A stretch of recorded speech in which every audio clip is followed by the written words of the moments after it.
이게 정의입니까? 목소리를 낸 사람이 죽고 그 목소리마저 묻히는 게 정의입니까? 그는 3번 경고했습니다. 같은 날, 같은 사고. 하지만 7년 동안 아무도 몰랐던 진실. 비 오는 묘지에서 만난 3사람의 운명적 이야기. 한 남자가 남긴 기록이 3사람의 인생을 바꿉니다. 사연을 시작하기 전에 구독과 좋아요로 꽃길 인생과 인연을 이어주시고, 지금 어디에서 이 이야기를 듣고 계신지 댓글로 남겨주시면 더 큰 힘이 됩니다. 아빠, 나 아직 많이 부족하지만 그래도 여기까지 왔어. 이게 맞는 건지는 모르겠어.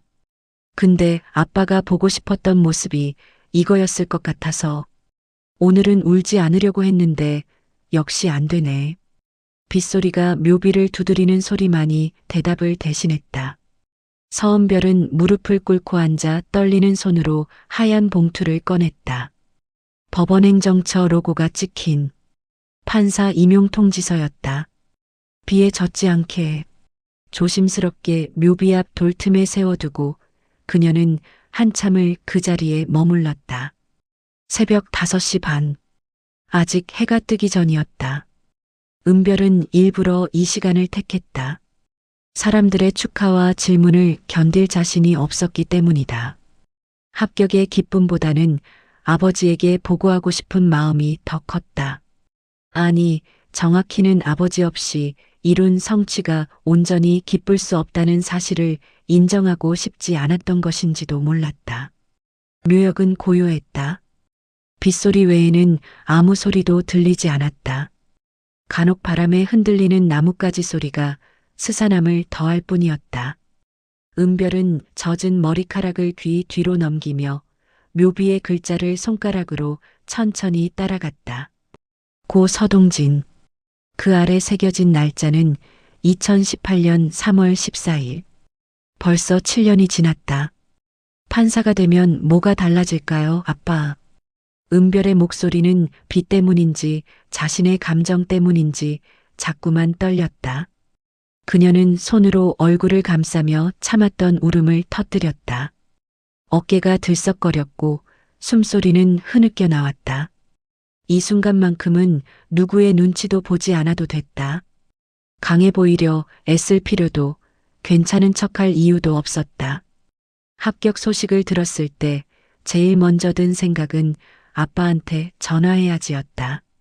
그리고 바로 다음 순간 그럴 수 없다는 사실이 가슴을 짓눌렀다. 기쁨과 상실이 동시에 밀려왔고 은별은 그 감정을 어떻게 처리해야 할지 몰라 그저 침묵했다. 친구들의 축하 메시지에도 짧게 답할 뿐이었다. 어머니는 눈물을 흘리며 기뻐했지만 은별은 미소조차 제대로 지을 수 없었다. 묘비 옆에는 누군가 놓고 간 듯한 시든 국화한 다발이 놓여 있었다. 아마 지난주쯤 누가 다녀간 모양이었다. 은별은 그 꽃을 치우고 자신이 가져온 백합을 대신 놓았다. 아버지가 좋아하던 꽃이었다. 소박하고 깨끗하다고 군더더기가 없다고 말하던 아버지의 목소리가 어렴풋이 떠올랐다. 아빠는 어떤 판사를 바라셨을까요? 은별은 중얼거리듯 물었다. 대답은 없었지만 그녀는 이미 알고 있었다. 아버지 서동진은 평생 성실하고 정직한 노동자였다. 현장에서 일하며 부당한 일을 목격해도 참았고 위험한 환경 속에서도 묵묵히 일했다. 그가 바라던 건 정의가 아니라 그저 안전이었을 것이다. 누군가 자신과 같은 사람들을 지켜주기를 바랐을 것이다. 하지만 그 안전은 오지 않았다. 2018년 3월 한 건설 현장에서 발생한 사고로 서동진은 세상을 떠났다. 안전 장비 미비, 부실한 관리 감독, 과도한 업무량. 사고 원인은 명확했지만 책임을 지는 사람은 없었다. 회사는 보상금을 지급하고 사건을 조용히 묻었다. 은별은 그때 법의 무력함을 뼈저리게 느꼈다. 빗줄기가 잠시 약해졌다. 은별은 고개를 들어 하늘을 바라봤다. 회색빛 구름 사이로 희미하게 빛이 스며들고 있었다. 곧 날이 밝을 것이었다. 그녀는 천천히 일어나 무릎에 묻은 흙을 털어냈다. 검은색 코트는 이미 비에 흠뻑 젖어 있었지만 상관없었다. 다음엔 좋은 소식 가지고 올게요. 마지막 인사를 남기고 은별은 뒤돌아섰다. 그리고 그때였다. 시야 한쪽에 누군가의 실루엣이 어른거렸다. 멀리 떨어진 곳에 노부부 한 쌍이 서 있었다. 그들은 다른 묘를 바라보고 있었지만 은별 쪽을 힐끗 보는 듯한 느낌이 들었다. 은별은 잠시 멈칫했으나 이내 고개를 숙이고 묘역을 빠져나왔다. 그녀는 몰랐다. 그 노부부가 자신을 지켜보고 있었다는 것을, 그리고 그들의 슬픔이 자신의 슬픔과 뿌리가 같다는 것을. 박순자는 남편 강정호의 팔을 꼭 붙잡고 있었다. 그녀의 손은 가늘고 힘이 없었지만 그 손이 전하는 무게는 묵직했다. 강정호는 아무 말 없이 아들의 묘비를 바라봤다. 고 강민재. 글자는 선명했지만 그 이름이 주는 아픔은 세월이 지나도 흐려지지 않았다. 여보, 저기. 박순자가 조심스럽게 말을 꺼냈다. 그녀의 시선은 방금 전까지 묘 앞에 앉아있던 젊은 여성을 향하고 있었다. 은별은 이미 돌아서서 천천히 걸어가고 있었다. 검은 코트 자락이 비에 젖어 축 늘어져 있었고 그녀의 뒷모습에서는 말로 형언할 수 없는 외로움이 묻어났다. 저 사람도 누군가를 잃은 것 같아요. 박순자의 목소리는 떨렸다. 그녀는 은별의 모습에서 자신의 과거를 봤다. 아들을 잃은 후 몇 년 동안 박순자는 매일 아침 이곳을 찾았다. 울고 또 울었지만 슬픔은 줄어들지 않았다. 시간이 약이라는 말은 거짓이었다. 시간은 그저 슬픔을 익숙하게 만들 뿐이었다. 강정호는 고개를 끄덕이지도 부정하지도 않았다. 그는 그저 침묵했다. 말을 한다는 건 감정을 드러내는 일이었고 감정을 드러낸다는 건 무너지는 일이었다. 그는 무너질 수 없었다. 아내를 지탱해야 했고 아들의 목까지 살아내야 했다. 그게 남은 자의 의무라고 생각했다. 말을 걸어볼까요? 박순자가 한 걸음 내디디려 했지만 강정호가 그녀의 손을 잡아 말렸다. 그냥 두세요. 하지만 우리가 뭘 해줄 수 있겠소? 슬픔은 나눈다고 줄어드는 게 아니오. 강정호의 목소리는 낮고 무거웠다. 박순자는 더 이상 말하지 않았다. 남편의 말이 틀리지 않다는 걸 알았기 때문이다. 그녀 역시 다른 사람의 위로가 공허하게 느껴졌던 순간들을 기억했다. 힘내세요. 시간이 지나면 나아질 거예요. 라는 말들은 선의에서 나온 것이었지만 그 어떤 말도 가슴에 뚫린 구멍을 메워주지 못했다. 은별의 뒷모습은 점점 작아졌다. 그녀는 묘역 끝자락의 돌계단을 내려가고 있었다. 비는 여전히 내리고 있었고 그녀의 발걸음은 느렸다. 마치 어딘가로 돌아가고 싶지 않은 사람처럼. 박순자는 아들 민재의 묘비로 시선을 돌렸다. 묘비 앞에는 그들이 지난주에 놓고 간 카네이션이 시들어 있었다. 비바람에 꽃잎 몇 개가 떨어져 나갔고 줄기는 축 늘어져 있었다. 그녀는 가방에서 새 꽃을 꺼내 정성스럽게 놓았다. 강정호는 묘비를 닦기 위해 가져온 수건으로 빗물을 닦아냈다. 민재야. 박순자가 나직이 불렀다. 그녀는 아들에게 말을 거는 것이 습관이 되어 있었다. 비록 대답은 없지만 말을 하는 것만으로도 조금은 위안이 됐다. 오늘도 엄마 아빠 왔어. 날씨가 안 좋은데 춥지는 않니? 말도 안 되는 질문이었다. 죽은 사람이 춥고 덥고를 느낄 리 없었다. 하지만 박순자는 그렇게라도 아들을 살아있는 존재로 느끼고 싶었다. 강정호는 아내의 어깨를 가만히 감쌌다. 조금만 있다가요. 강정호가 말했다. 그들은 나란히 앉아 묘비를 바라봤다. 침묵이 흘렀다. 길고 무거운 침묵이었다. 그 침묵 속에는 후회와 그리움, 분노와 체념이 뒤섞여 있었다. 강민재는 2018년 3월 같은 건설 현장 사고로 세상을 떠났다. 서동진과 같은 날 같은 사고였다. 민재는 현장 안전 관리자였다. 그는 사고 전부터 여러 차례 현장의 위험성을 지적했지만 회사는 그의 의견을 무시했다. 비용 문제, 공기 지연 문제를 이유로 안전은 뒷전이었다. 그리고 결국 사고가 터졌다. 민재는 사고 당시 동료를 구하려다 함께 목숨을 잃었다. 회사는 사과문 한 장과 보상금으로 사건을 마무리하려 했다. 강정호 부부는 법적 대응을 고려했지만 변호사는 승소 가능성이 낮다고 했다. 증거가 부족했고 회사는 이미 여러 서류를 조작했다. 결국 그들은 포기할 수밖에 없었다. 저 사람도 그날 일과 관련이 있을까요? 박순자가 다시 물었다. 강정호는 고개를 저었다. 모르오.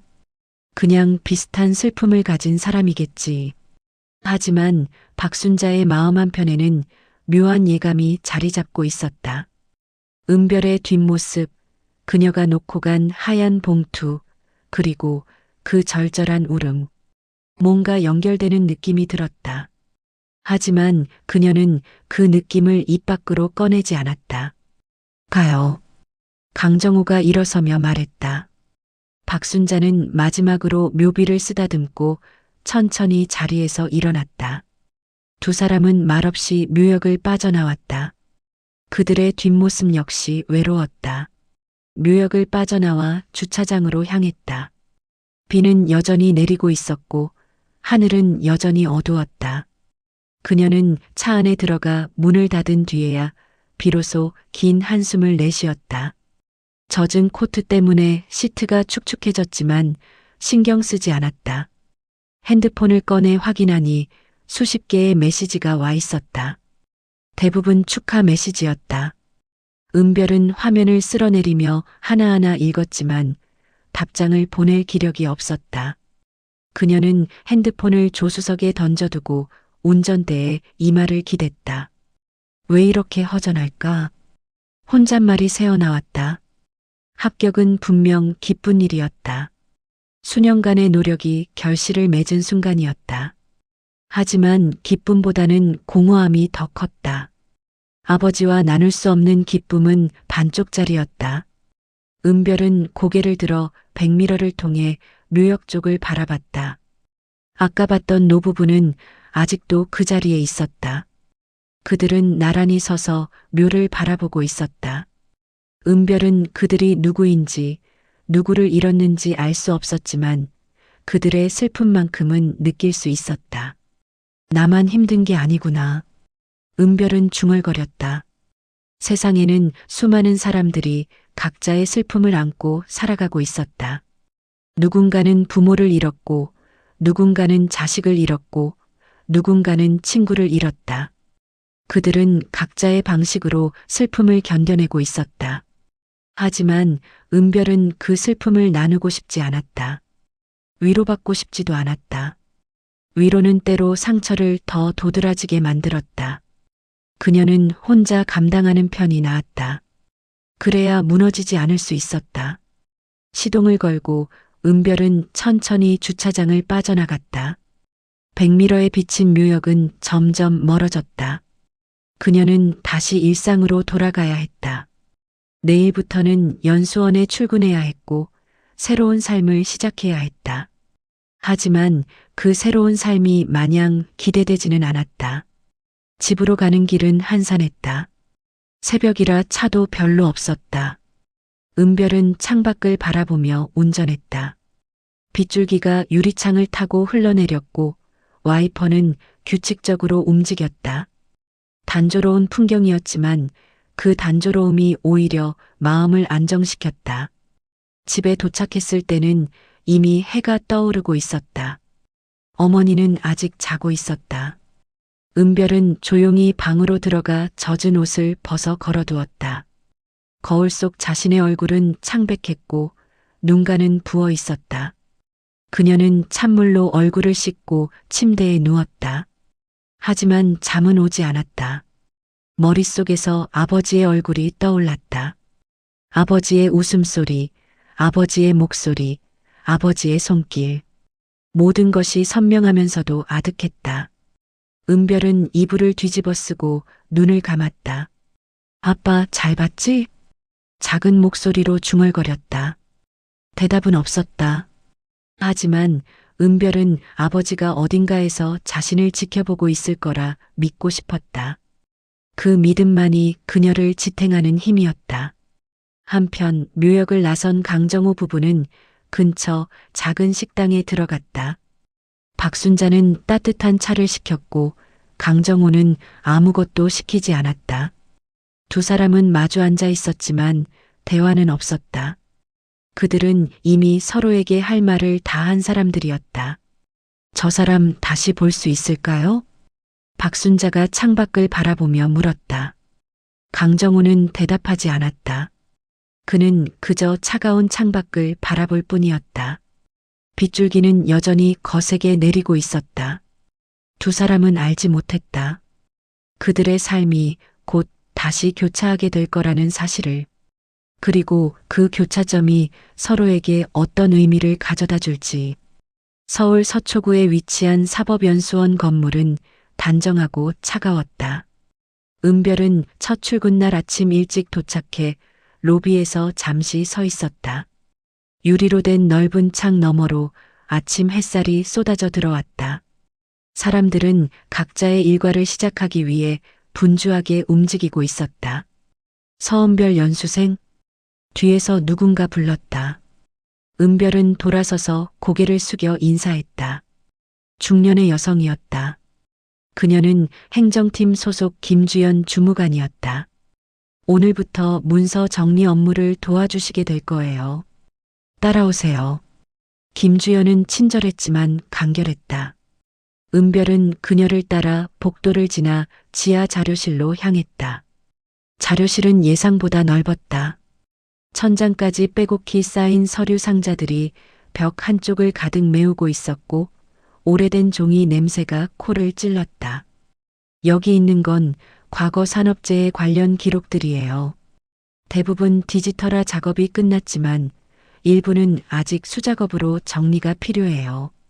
연수생들이 돌아가면서 이 작업을 돕고 있어요. 김주연이 설명했다. 은별은 고개를 끄덕이며 주변을 둘러봤다.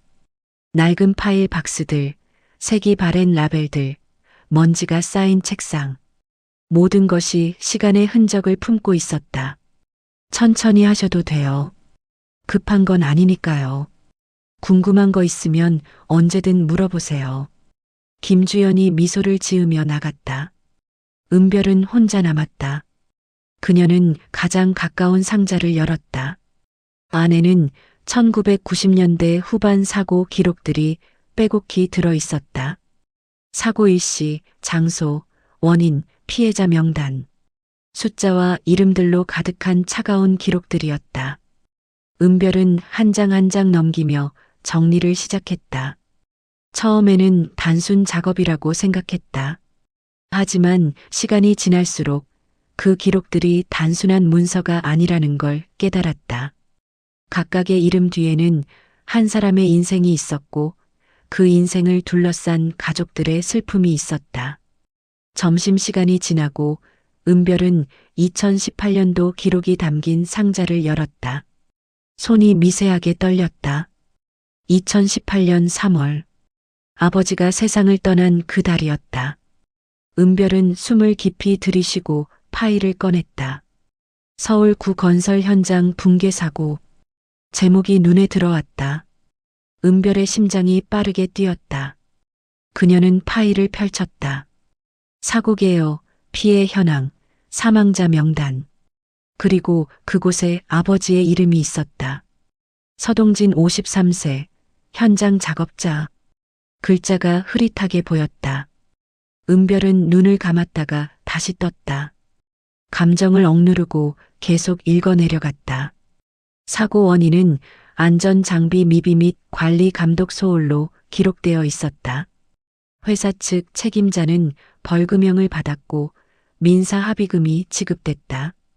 그게 전부였다. 은별은 파일을 덮으려다가 멈췄다. 뒷장에 추가 문서가 하나 더 끼워져 있었다. 현장 개선 의견서라는 제목이 붙어 있었다. 작성자 이름은 강민재였다. 강민재? 은별은 그 이름을 소리내어 읽었다. 처음 보는 이름이었다. 그녀는 문서를 자세히 읽었다. 강민재는 사고 현장의 안전관리 책임자였다.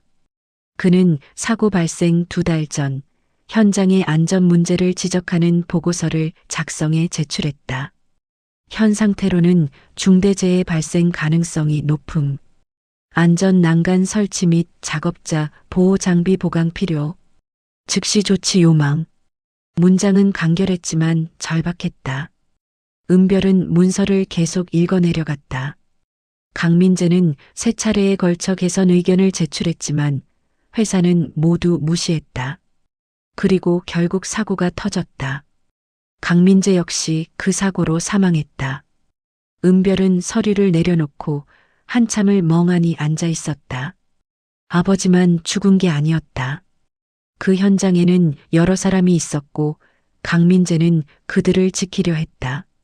하지만 아무도 그의 말을 듣지 않았다. 왜 아무도 듣지 않았을까?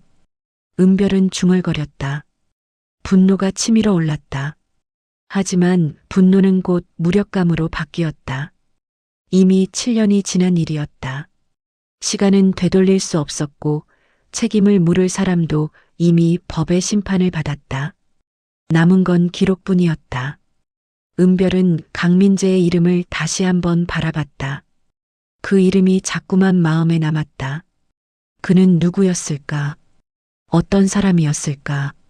왜 끝까지 목소리를 냈을까? 퇴근 시간이 되어 은별은 자료실을 나왔다. 하지만 머릿속은 여전히 그 이름으로 가득했다. 집으로 가는 길 그녀는 핸드폰을 꺼내 강민재를 검색했다. 하지만 특별한 정보는 나오지 않았다.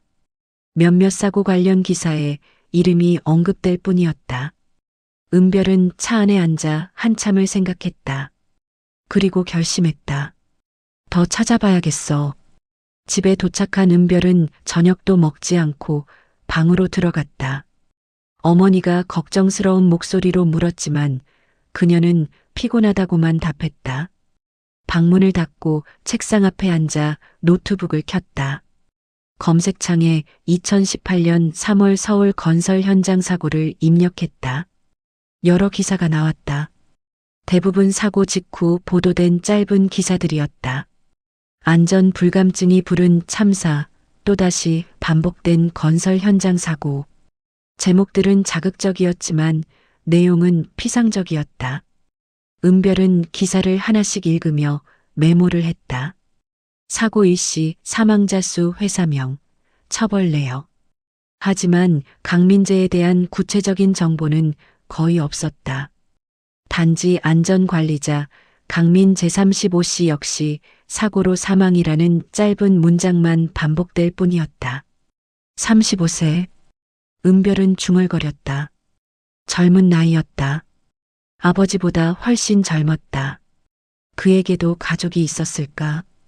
부모님이 계셨을까? 은별은 문득 궁금해졌다. 그녀는 다시 검색을 시작했다. 강민재 안전관리자, 강민재 건설 현장. 하지만 추가 정보는 나오지 않았다. 은별은 한숨을 쉬고 노트북을 덮으려 했다. 그때 화면 한쪽에 작은 블로그 링크가 보였다. 아들을 기억하며 마이너스 강민재를 잃은 부모의 기록. 은별은 손이 떨리는 걸 느끼며 링크를 클릭했다. 블로그는 간소했다. 배경은 하얀색이었고 글씨는 검은색이었다. 화려한 꾸밈은 없었지만 그 간결함이 오히려 진심을 전했다. 첫 게시글은 2018년 4월에 작성되어 있었다. 민재야, 엄마는 오늘도 내가 보고 싶구나. 은별은 천천히 글을 읽어내려갔다.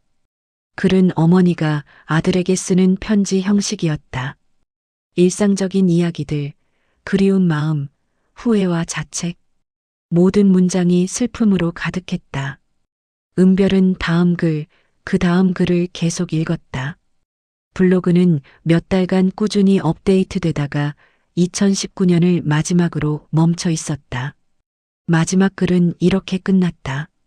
민재야, 엄마는 이제 글을 그만 쓸게. 내가 없는 세상을 받아들이는 게 너무 힘들구나. 하지만 엄마는 살아야 한다고 아빠가 그러더라. 그래서 살아볼게. 너를 잊지 않으면서. 은별은 화면을 바라보며 눈물을 흘렸다. 그녀는 강민재의 어머니가 자신의 어머니와 같은 마음이었을 거라 생각했다. 자식을 잃는다는 건 세상에서 가장 견디기 힘든 고통일 것이었다. 은별은 블로그 프로필을 확인했다. 작성자 이름은 순자였다. 나이나 다른 정보는 없었다. 하지만 은별은 직감적으로 알았다. 이 사람이 바로 그날 묘역에서 봤던 그 여성일 거라고. 혹시? 은별은 자리에서 일어나 창밖을 바라봤다. 밤하늘은 어두웠고 별은 보이지 않았다. 하지만 그녀의 마음속에는 묘한 확신이 자리 잡고 있었다. 다음 날 아침 은별은 다시 자료실로 향했다. 그녀는 강민재가 남긴 문서들을 더 찾기로 했다. 김주연 주무관에게 양해를 구하고 관련 파일들을 모두 꺼냈다. 강민재가 작성한 보고서는 총 5건이었다. 모두 현장 안전 개선과 관련된 내용이었다. 그의 문체는 정확하고 분명했다. 감정적이지 않았지만 절박함은 행간에서 느껴졌다. 작업자 안전모 미착용 사례 다수 확인. 관리 감독 강화 필요. 비계 설치 상태 불량. 추락 사고 위험. 즉시 보수 요청. 야간 작업 시 조명 부족. 시야 확보 불가. 조명 추가 설치 요망. 은별은 하나하나 읽으며 메모를 했다. 강민재는 철저한 사람이었다. 그는 현장을 누구보다 잘 알고 있었고 문제를 명확히 인식하고 있었다.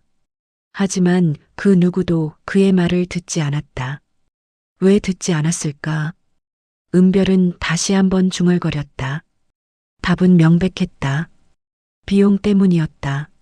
안전 장비를 보강하고 인력을 추가하고 공기를 늦추는 건 모두 돈이 드는 일이었다. 회사는 이익을 우선시했고 안전은 뒷전이었다. 은별은 파일을 덮고 고개를 들었다. 자료실 창문 너머로 햇살이 들어오고 있었다. 그녀는 문득 생각했다. 나는 판사가 되어 무엇을 할 수 있을까? 강민재처럼 목소리를 낸 사람들이 있었다. 하지만 그들의 목소리는 묻혔다. 법은 그들을 지켜주지 못했다. 은별은 자신이 판사가 되어도 같은 상황이 반복될까봐 두려웠다. 하지만 동시에 다짐했다. 적어도 기록은 남기자. 목소리를 낸 사람들을, 그들의 노력을 잊지 않도록. 은별은 그날 이후 자료실에서 보내는 시간이 길어졌다.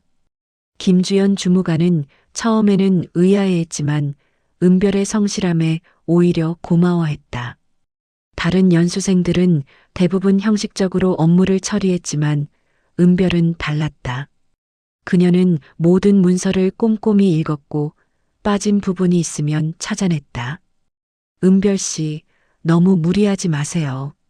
이거 급한 작업 아니에요. 김주연이 걱정스러운 얼굴로 말했다. 은별은 괜찮다며 미소를 지었지만 사실 그녀는 멈출 수가 없었다.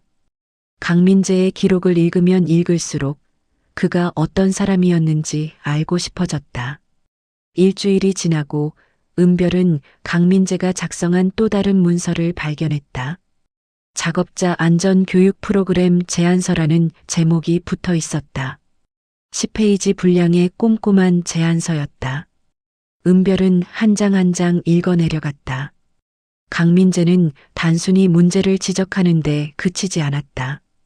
그는 해결책도 함께 제시했다. 정기 안전 교육 실시, 현장 점검 체크리스트 도입, 작업자 피드백 시스템 구축. 모든 제안이 구체적이고 실현 가능했다. 이 사람은 정말 현장을 생각했구나. 은별은 중얼거렸다. 강민재는 책임감 있는 사람이었다. 그는 자신의 업무를 단순한 일로 여기지 않았다. 동료들의 생명을 지키는 일이라고 생각했다. 그래서 끝까지 목소리를 냈다. 하지만 제안서 말미에는 붉은 도장이 찍혀 있었다. 반려. 회사는 그의 제안을 받아들이지 않았다. 이유는 간단했다. 예산 부족 및 일정 지연 우려. 은별은 제안서를 내려놓고 깊은 한숨을 쉬었다. 화가 났다. 하지만 화를 낼 대상이 없었다. 회사는 이미 처벌을 받았고 담당자들은 벌금을 냈다. 법적으로는 모든 게 마무리됐다. 하지만 은별의 마음속에서는 아무것도 마무리되지 않았다. 이게 정의일까? 은별은 스스로에게 물었다. 벌금을 내고 합의금을 주고 사과문을 발표하면 끝나는 걸까? 죽은 사람들은 돌아오지 않는데, 남은 가족들은 여전히 슬픔 속에 있는데, 그날 저녁 은별은 다시 강민재 어머니의 블로그를 방문했다. 마지막 글을 다시 읽고 댓글 창을 열었다. 손가락이 키보드 위에서 머뭇거렸다. 무슨 말을 해야 할까? 어떤 위로가 적절할까? 하지만 결국 은별은 아무것도 쓰지 않았다. 말은 때로 공허했다. 특히 깊은 슬픔 앞에서는 더욱 그랬다. 은별은 그저 블로그를 즐겨찾기에 추가하고 창을 닫았다. 다음 날 은별은 김주연 주무관을 찾아갔다. 주무관님, 제가 정리한 자료들을 보고서로 만들어도 될까요? 보고서요? 김주연이 고개를 갸우뚱했다. 네. 산업재해 사고 기록들을 분석해서 반복되는 문제점과 개선 방안을 정리하고 싶어요. 혹시 법원이나 관련 기관에 참고 자료로 제출할 수 있지 않을까 싶어서요. 김주연은 잠시 생각하더니 고개를 끄덕였다. 좋은 생각이네요.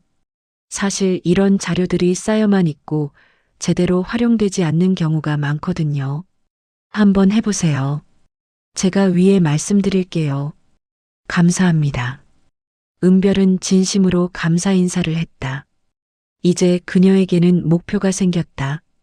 강민재가 남긴 목소리를, 아버지가 겪었던 부조리를, 그리고 수많은 산업 현장 노동자들의 희생을 기록으로 남기는 것. 은별은 자료실로 돌아가 본격적으로 작업을 시작했다. 2000년대 이후의 모든 산업재해 기록을 검토하고 공통된 패턴을 찾아냈다. 안전 장비 미비, 과도한 업무량, 관리 감독 소홀, 비용 절감 압박. 원인은 비슷했고 결과는 항상 비극이었다. 며칠 밤을 새우며 은별은 50페이지 분량의 초안을 완성했다. 제목은 산업재해 반복 원인 분석 및 제도 개선 제안이었다. 그녀는 강민재의 제안서에서 영감을 받아 구체적인 개선 방안도 함께 제시했다. 보고서를 다 쓰고 나니 은별은 묘한 성취감을 느꼈다. 이것이 강민재가 원했던 일일지도 몰랐다. 그는 현장을 바꾸고 싶어 했다. 은별은 제도를 바꾸고 싶었다. 방법은 달랐지만 지향점은 같았다. 민재 씨, 당신의 목소리는 묻히지 않았어요. 은별은 빈 자료실에서 혼잣말을 했다. 그리고 그 순간 그녀는 결심했다. 강민재의 가족을 만나야겠다고. 며칠 동안 고민했다. 강민재의 가족을 어떻게 찾을 것인가.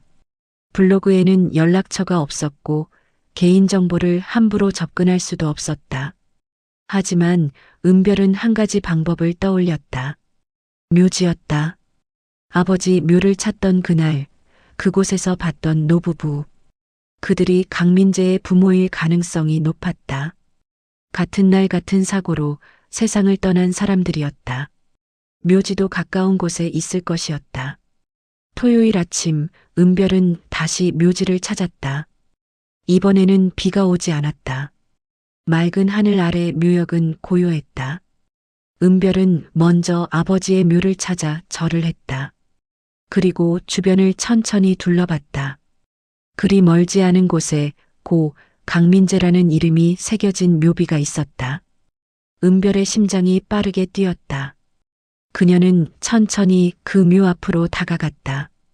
묘비는 깨끗하게 관리되어 있었고 신선한 꽃이 놓여 있었다. 여기였구나. 은별은 무릎을 꿇고 앉았다. 묘비를 바라보며 한참을 말없이 있었다. 무슨 말을 해야 할지 몰랐다. 하지만 그저 그 자리에 있는 것만으로도 의미가 있다고 느꼈다. 민재 씨, 저는 서은별이에요. 서동진의 딸이고요. 은별은 작은 목소리로 말했다. 같은 사고로 아버지를 잃었어요. 최근에 당신의 기록을 봤어요.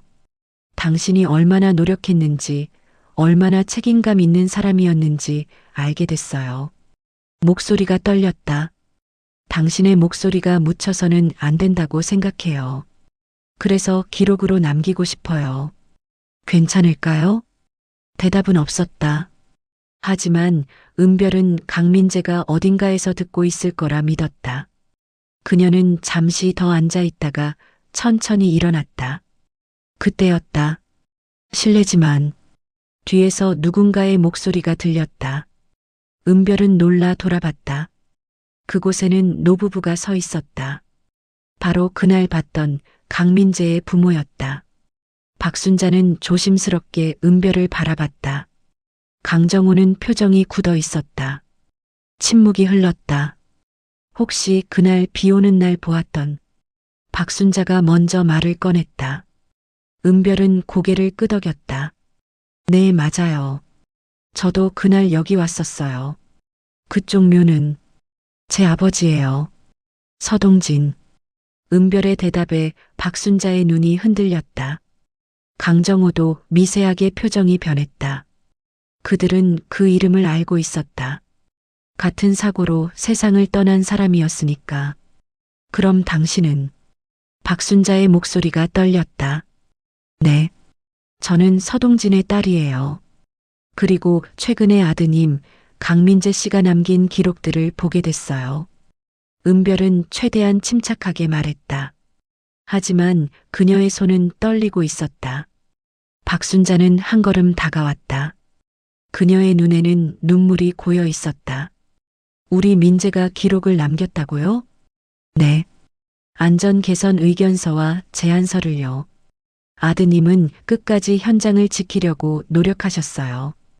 은별의 말에 박순자는 더 이상 참지 못하고 눈물을 흘렸다. 강정호는 아내의 어깨를 감쌌지만 그의 눈도 붉어져 있었다. 저희는 몰랐어요. 민재가 그런 일을 했는지. 박순자가 흐느끼며 말했다. 회사에서는 아무 말도 안 해줬어요. 그냥 사고였다고만 했어요. 우리 아들이 얼마나 애썼는지 아무도 말해주지 않았어요. 은별의 가슴이 먹먹해졌다. 강민재의 노력은 회사에 의해 묻혔고 부모는 아들이 무엇을 했는지조차 몰랐다. 이게 현실이었다. 제가 아드님의 기록을 정리하고 있어요. 보고서로 만들어서 관련 기관에 제출하려고 해요. 괜찮으시다면 부모님께 먼저 보여드리고 싶어요. 은별의 제안에 박순자는 고개를 끄덕였다. 하지만 강정호는 여전히 침묵했다. 그의 표정은 복잡했다. 기쁨과 슬픔, 감사와 분노가 뒤섞여 있었다. 우리 집으로 오시겠어요? 박순자가 물었다. 은별은 잠시 망설였다. 이 인연을 받아들여도 될까? 이들의 슬픔 속으로 들어가도 될까? 하지만 은별은 고개를 끄덕였다. 네, 가겠습니다. 세 사람은 묘지를 나와 근처 작은 카페로 향했다. 강정호 부부는 말이 없었고 은별 역시 침묵했다. 서로가 서로에게 무슨 말을 해야 할지 몰랐다. 카페에 앉아 박순자는 천천히 입을 열었다. 민재는 어릴 때부터 정의로운 아이였어요. 잘못된 건 참지 못했죠. 친구가 괴롭힘 당하면 나서서 막았고 부당한 일을 보면 선생님께 말씀드렸어요. 박순자의 얼굴에 희미한 미소가 떠올랐다. 대학에서 안전공학을 전공하고 현장 안전관리자가 됐을 때 너무 기뻐했어요. 사람들을 지킬 수 있는 일이라고 했어요. 하지만 강정호가 처음으로 입을 열었다. 그의 목소리는 낮고 쓰라렸다. 그 일이 그 애를 죽였소? 은별은 아무 말도 하지 못했다. 강정호의 말은 틀리지 않았다. 강민재는 책임감 때문에 끝까지 현장에 남았고 그래서 사고를 당했다. 하지만 여보, 박순자가 남편의 손을 잡았다. 민재는 그 일을 사랑했어요. 후회하지 않았을 거예요. 강정호는 고개를 돌렸다.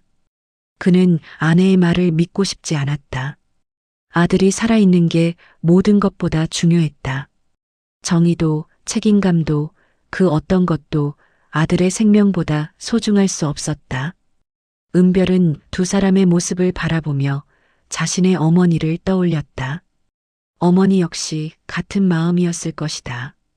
아버지가 더 살아있기를 바랐을 것이다.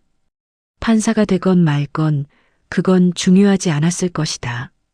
죄송해요. 은별이 말했다. 제가 함부로 기록을 남기겠다고 한 것 같아요. 부모님께는 오히려 상처가 될 수도 있겠네요. 아니에요. 박순자가 고개를 저었다. 오히려 고마워요. 우리 아들이 한 일을 기억해주는 사람이 있다는 게. 박순자는 은별의 손을 잡았다. 당신 아버지도 분명 자랑스러워 하실 거예요. 이렇게 훌륭한 딸을 두셔서. 은별의 눈에 눈물이 고였다. 박순자의 손은 따뜻했다. 그 온기가 은별의 마음을 녹였다. 세 사람은 그렇게 한참을 앉아 있었다. 말은 많지 않았지만 침묵 속에서 서로의 슬픔을 이해했다. 그들은 같은 아픔을 가진 사람들이었다. 카페를 나선 뒤 은별은 박순자로부터 연락처를 받았다. 강정호는 여전히 말이 없었지만 작별 인사를 나누며 고개를 숙여 인사했다. 그것만으로도 충분했다. 은별은 그가 아직 마음의 문을 완전히 열지 못했다는 걸 이해했다. 집으로 돌아오는 길, 은별은 창밖을 바라보며 생각에 잠겼다. 강민재의 부모를 만나고 나니 마음이 더욱 복잡해졌다. 기록을 남기는 일이 정말 옳은 일일까? 그들에게 상처를 다시 들추는 일은 아닐까? 하지만 동시에 확신도 들었다. 박순자의 눈빛이 말해주었다. 그녀는 아들이 한 일을 알고 싶어 했다. 아들의 노력이 헛되지 않았다는 걸 확인하고 싶어 했다. 강정호 역시 마찬가지일 것이었다. 다만 그는 아직 그 사실을 받아들일 준비가 되지 않았을 뿐. 다음 주 은별은 완성한 보고서를 김주연 주무관에게 제출했다. 주무관은 보고서를 꼼꼼히 읽더니 감탄했다. 정말 잘 정리하셨네요. 이 정도면 법원 내부 세미나 자료로도 충분히 쓸 수 있을 것 같아요. 감사합니다. 그런데 은별 씨, 판사로 임용되면 어떤 일을 하고 싶으세요? 김주연의 질문에 은별은 잠시 생각했다. 사실 저는 형사 재판을 담당하고 싶었어요. 누군가를 단죄하고 피해자에게 정의를 돌려주는 일이요. 그런데요? 요즘은 생각이 조금 바뀌었어요. 단죄보다는 기록이 더 중요한 것 같아요. 은별은 조심스럽게 말을 이었다. 판결은 사건을 끝내지만 기록은 사건을 기억하게 해요. 누군가의 노력을, 누군가의 희생을, 그리고 반복되는 구조적 문제를 기록으로 남기는 게 더 의미 있는 일이 아닐까 싶어요. 김주연은 고개를 끄덕였다. 좋은 생각이에요. 판사에게는 여러 역할이 있어요. 재판을 하는 것도 중요하지만 제도를 개선하고 기록을 남기는 것도 판사의 역할이에요. 그날 오후 은별은 보고서 사본을 들고 다시 강정호 부부를 찾아갔다. 그들은 서울 외곽의 작은 아파트에 살고 있었다. 박순자가 문을 열어주었고 은별은 조심스럽게 안으로 들어갔다. 거실은 소박했다. 오래된 가구들이 정갈하게 배치되어 있었고 한쪽 벽에는 강민재의 사진이 걸려 있었다. 은별은 사진을 보며 잠시 멈춰섰다. 사진 속 강민재는 밝게 웃고 있었다. 젊고 건강한 모습이었다. 앉으세요. 박순자가 차를 내왔다. 강정호는 소파에 앉아 있었지만 여전히 표정은 굳어 있었다. 여기 제가 정리한 보고서예요. 은별은 보고서를 꺼내 테이블 위에 놓았다. 박순자가 먼저 보고서를 집어들었다. 그녀는 첫 장을 넘기다가 눈을 크게 떴다. 이게 전부 민재가 쓴 거예요? 일부는 민재 씨가 직접 작성한 문서이고 나머지는 제가 분석하고 정리한 내용이에요. 박순자는 한 장 한 장 넘기며 읽었다. 그녀의 손이 떨렸다. 강정호도 옆에서 함께 보기 시작했다. 그들은 말없이 보고서를 읽었다. 보고서에는 강민재가 제출했던 모든 안전 개선 의견이 담겨 있었다. 날짜별로, 내용별로 정리되어 있었고 회사가 어떻게 무시했는지도 기록되어 있었다. 또한 은별이 분석한 산업재해의 구조적 문제점과 제도 개선 방안도 포함되어 있었다. 우리 아들이 이렇게 많은 걸 했구나. 박순자가 떨리는 목소리로 말했다. 그녀의 눈에서 눈물이 흘러내렸다. 회사는 아무 말도 안 해줬어요. 민재가 그냥 사고를 당했다고만 했어요. 하지만 우리 아들은 끝까지 싸웠구나. 강정호는 보고서를 내려놓고 창밖을 바라봤다. 그의 턱이 떨렸다. 그는 감정을 억누르고 있었지만 은별은 그가 울고 있다는 걸 알 수 있었다. 이 보고서를 어디에 제출할 건가요? 강정호가 처음으로 은별에게 직접 물었다. 법원 내부 세미나 자료로 먼저 사용하고 이후에 노동부와 산업안전보건공단에도 제출할 예정이에요. 제도 개선의 근거 자료로 쓰일 수 있도록요. 그게 무슨 소용이 있을까요? 강정호의 목소리에는 체념이 묻어 있었다. 이미 죽은 사람은 돌아오지 않는데 제도가 바뀐다고 해서 우리 아들이 돌아오는 건 아닌데. 여보. 박순자가 남편의 손을 잡았다. 하지만 강정호는 고개를 저었다. 알아요. 나도 알아요. 하지만 받아들이기가 힘들어요. 우리 아들이 그렇게 노력했는데 아무도 들어주지 않았다는 게, 그래서 죽었다는 게. 은별은 조용히 말했다. 저도 마찬가지예요. 제 아버지도 돌아오지 않아요. 하지만 은별은 잠시 멈췄다가 이어갔다. 기록은 남아요. 민재 씨가 한 일은, 아버지가 겪은 일은 사라지지 않아요. 그리고 이 기록이 누군가를 구할 수도 있어요. 같은 일이 반복되지 않도록요. 강정호는 대답하지 않았다. 하지만 그는 더 이상 반박하지도 않았다. 박순자가 은별의 손을 잡았다. 고마워요. 정말 고마워요. 우리 아들을 기억해 주셔서. 아니에요. 제가 더 감사해요. 민재 씨 덕분에 제가 무엇을 해야 할지 알게 됐어요. 세 사람은 그날 오후 내내 함께 시간을 보냈다. 박순자는 민재의 어린 시절 이야기를 들려주었고 은별은 아버지의 이야기를 나눴다. 강정호는 여전히 말이 적었지만 이전보다는 표정이 부드러워졌다. 해가 지고 은별은 자리에서 일어났다. 이제 가봐야 할 것 같아요. 또 오세요. 언제든 환영이에요. 박순자가 현관까지 배웅했다. 강정호도 따라 나왔다. 그는 은별을 바라보며 처음으로 말했다. 고맙소. 짧은 한마디였지만 그 안에는 많은 의미가 담겨 있었다. 은별은 고개를 숙여 인사했다. 저야말로 감사합니다. 덕분에 제 길을 찾았어요. 집으로 돌아오는 길, 은별은 마음이 한결 가벼워진 것을 느꼈다. 그녀는 이제 확신했다. 판사가 되어 무엇을 해야 할지, 단죄가 아니라 기록을, 처벌이 아니라 기억을, 사건을 끝내는 것이 아니라 교훈을 남기는 것을. 몇 주가 지나고 은별의 보고서는 법원 내부에서 주목을 받았다. 선배 판사 한 명이 은별을 찾아왔다. 은별 연수생, 이 보고서 정말 잘 봤어요. 다음 달에 있을 산업안전 관련 세미나에서 발표해 보는 게 어때요? 제가요? 네. 아직 연수생이지만 이 정도 자료면 충분히 발표할 수 있어요. 관련 기관 담당자들도 참석할 예정이에요. 은별은 잠시 고민했다. 떨렸다. 하지만 이건 강민재의 목소리를 세상에 알릴 기회이기도 했다. 하겠습니다. 좋아요. 준비 잘해보세요. 은별은 즉시 박순자에게 연락했다. 전화를 받은 박순자는 기뻐했다. 정말요? 그럼 민재 이야기가 사람들에게 알려지는 거네요? 네. 그리고 부모님께 부탁이 있어요. 혹시 세미나에 참석하실 수 있으세요? 우리가요? 네.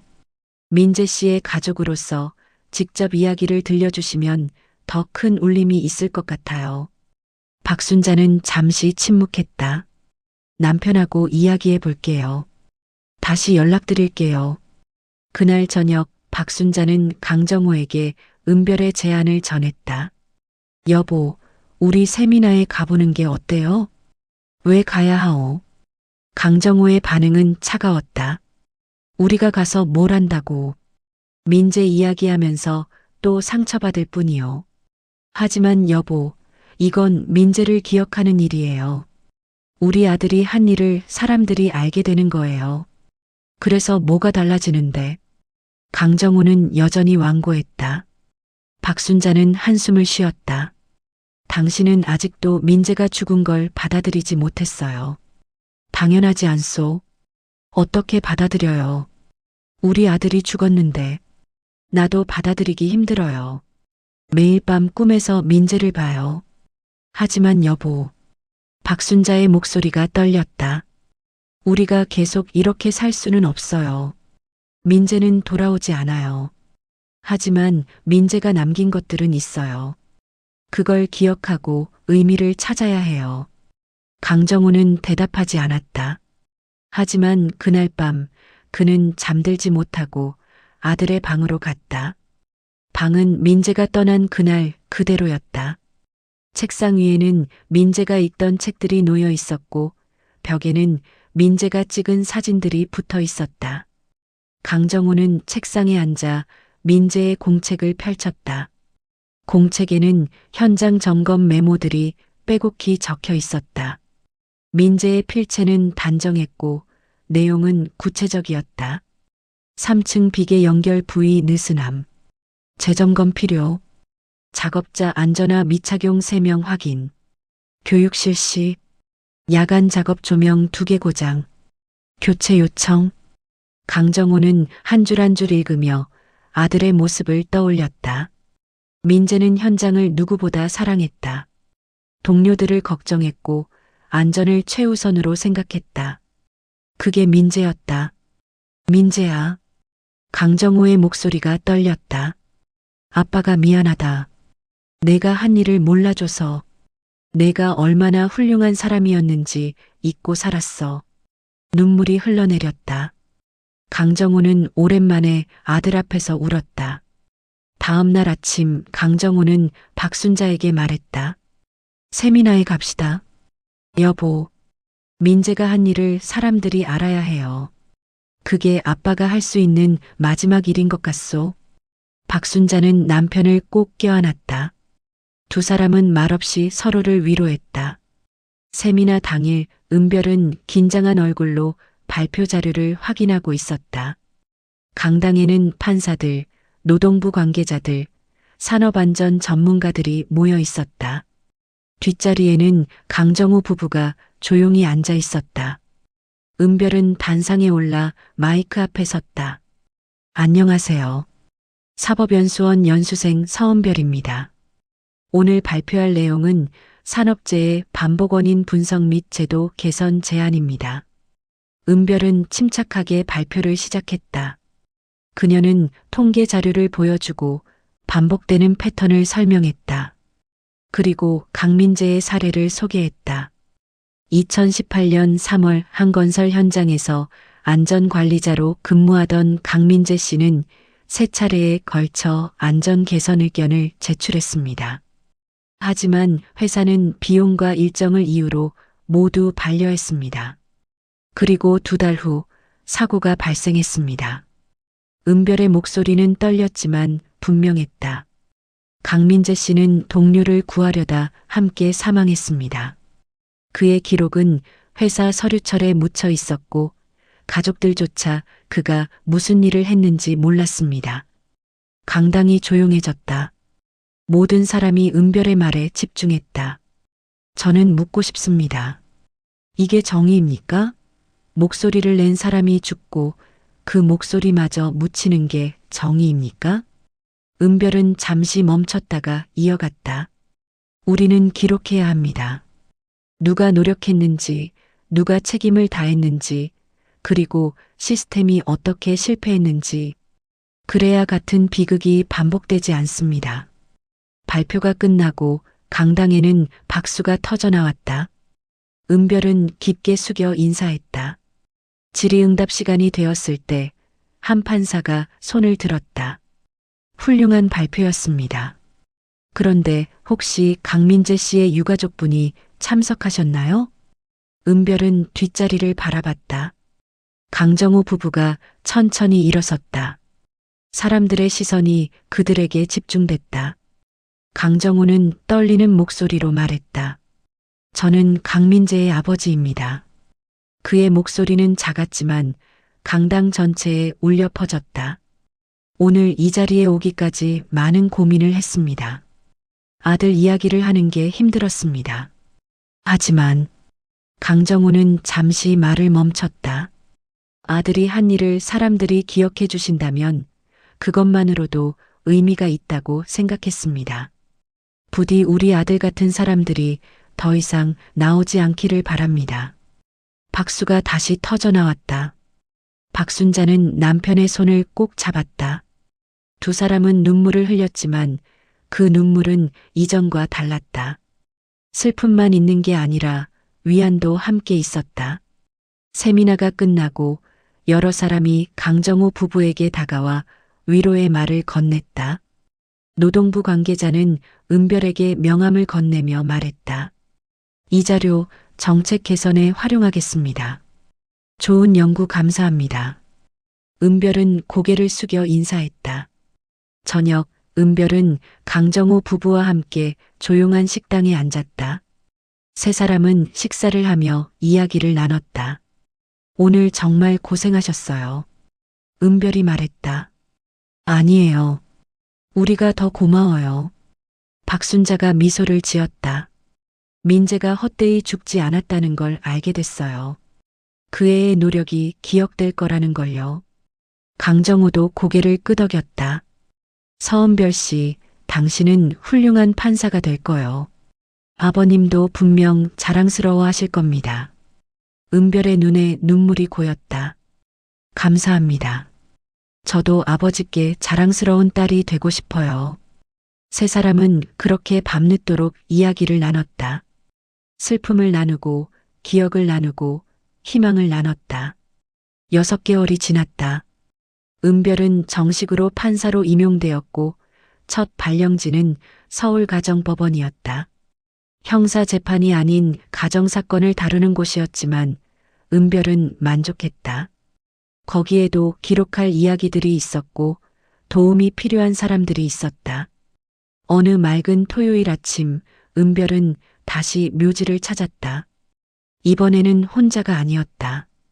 강정호 부부가 함께였다. 세 사람은 먼저 서동진의 묘 앞에 섰다. 은별은 절을 하고 강정호 부부도 함께 고개를 숙였다. 아버지, 판사 되었어요. 그리고 좋은 분들을 만났어요. 은별이 조용히 말했다. 아버지 덕분에 제가 무엇을 해야 할지 알게 됐어요. 감사해요, 아빠. 박순자가 은별의 어깨를 가만히 두드렸다. 그녀의 손길은 따뜻했다. 이어서 세 사람은 강민재의 묘로 이동했다. 묘비는 깨끗하게 관리되어 있었고 은별이 가져온 백합이 놓여 있었다. 민재야, 박순자가 말했다. 오늘 은별 씨가 판사가 됐단다. 내가 남긴 기록 덕분에 이 친구가 길을 찾았어. 자랑스럽지? 강정호도 무릎을 꿇고 앉아 묘비를 쓰다듬었다. 아들아, 아빠가 미안했다. 내 노력을 몰라줘서. 이제는 알아. 내가 얼마나 대단한 사람이었는지. 세 사람은 한참을 그 자리에 앉아 있었다. 바람이 불었고 나무 잎이 흔들렸다.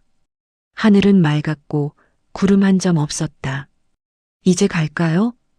은별이 일어서며 말했다. 강정호 부부도 천천히 일어섰다. 세 사람은 나란히 묘역을 걸었다. 언덕을 내려가며 박순자가 물었다. 은별 씨, 앞으로 어떤 판사가 되고 싶어요? 은별은 잠시 생각하다가 대답했다. 기억하는 판사가 되고 싶어요. 사건 뒤에 있는 사람들을, 그들의 이야기를, 그들의 노력을. 법은 차갑지만 기록은 따뜻할 수 있다고 믿어요. 좋은 생각이에요. 강정호가 말했다. 그런 판사가 많아지면 세상이 조금씩 바뀔 거요. 세 사람은 주차장에 도착했다. 헤어지기 전 박순자가 은별을 꼭 안았다. 고마워요, 은별 씨. 당신 덕분에 우리가 다시 살 수 있게 됐어요. 저야말로 감사해요. 부모님 덕분에 제가 의미를 찾았어요. 강정호도 은별의 손을 잡았다. 자주 연락해요. 우리는 이제 가족이나 다름없소. 네, 그러겠습니다. 세 사람은 각자의 차에 올라탔다. 은별은 백미러로 강정호 부부를 바라봤다. 그들은 서로 손을 잡고 걸어가고 있었다. 그들의 뒷모습은 여전히 외로워 보였지만 이전과는 달랐다. 조금 더 가벼워 보였다. 은별은 시동을 걸고 천천히 주차장을 빠져나갔다. 햇살이 유리창을 통해 쏟아져 들어왔다. 따뜻했다. 그녀는 혼잣말을 했다. 아빠, 누군가는 기억했고 누군가는 기록했어. 그래서 우리는 계속 갈 수 있어. 차는 언덕 아래로 내려갔다. 뒤쪽에는 묘역이 점점 작아지고 있었다. 하지만 은별의 마음속에는 그곳이 선명하게 남아 있었다. 아버지의 묘, 강민재의 묘, 그리고 그들이 남긴 것들. 은별은 앞을 바라봤다. 길은 길게 뻗어 있었고 햇살은 계속 내리쬐고 있었다. 그녀는 엑셀을 밟았다. 앞으로 나아갔다. 슬픔은 사라지지 않았다. 하지만 이제 슬픔만 있는 게 아니었다. 기억이 있었고 연결이 있었고 의미가 있었다. 은별은 판사로서 첫걸음을 내딛었다. 단죄가 아닌 기록으로, 처벌이 아닌 기억으로, 사람들의 이야기를 남기는 판사로. 그날 언덕 위 묘역에는 평화가 흘렀다. 서동진과 강민재는 나란히 잠들어 있었다. 같은 사고로 세상을 떠난 두 사람은 이제 그들을 기억하는 사람들에 의해 다시 연결되었다. 바람이 불었다. 나무가 흔들렸다. 꽃잎이 떨어졌다. 하지만 기억은 남았다. 그리고 이야기는 계속되었다. 꽃길 인생과 긴 이야기를 함께 해주셔서 감사합니다. 오늘 이야기가 마음에 닿으셨다면 구독과 좋아요로 함께 해주세요.